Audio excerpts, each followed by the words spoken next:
These two cables are completely different, but very similar, so they're often confused. I'm going to tell you the difference between a speaker cable and an instrument cable, and why you should use them for the correct applications. We're going to start with the speaker cable. Actually, I'm going to start with their similarities. So they're both a 1/4 inch end, so they both look the exact same from the outside. Have a tip and a sleeve connection, so there are actually 2 wires that run through each cable. Both are a hot and a ground. Basically, the speaker cable is going to be a thicker wire, and it's going to be an unshielded ground, so there is no shielding around the ground.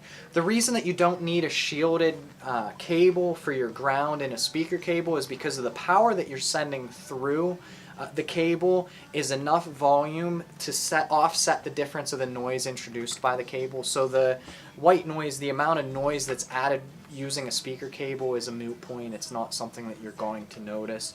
These are designed for power. Now, if you use a speaker cable on an instrument, whether you're using a keyboard or a guitar most commonly, you typically get a buzz because the impedance, the output of a guitar is such a small output. An instrument cable, completely different in the fact that it has a shielded ground. So that ground is shielded. What that does, it allows outside interference not to affect the signal as much, and gives you a cleaner signal getting to the amp.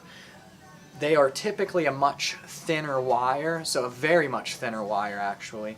So the reason that you don't want to use an instrument cable with your power amp to speaker, where you're sending power through one of these, is because that power and that heat can oftentimes melt the cable, creating a short issue.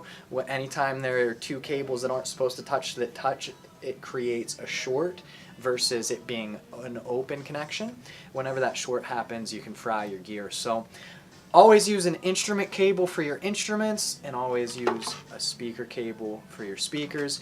Typical guitar output is around 20,000 ohms resistance. Ohm's law says that's about 1/1000th of a watt of power coming out of your guitar. So very, very small amount. That's why having a shielded ground and very small cabling works for those, and why when you're sending more powerful signal or an amplified signal, that's why you need to use a speaker cable. Having a thicker cabling and then the shielding on the ground doesn't make a difference. So if you have any questions on the difference between a speaker and an instrument cable, feel free to comment or stop in and ask us. And there are different types of instrument cables, whether it's balanced or unbalanced or high and low impedance instrument cables. So we will talk about those in the future.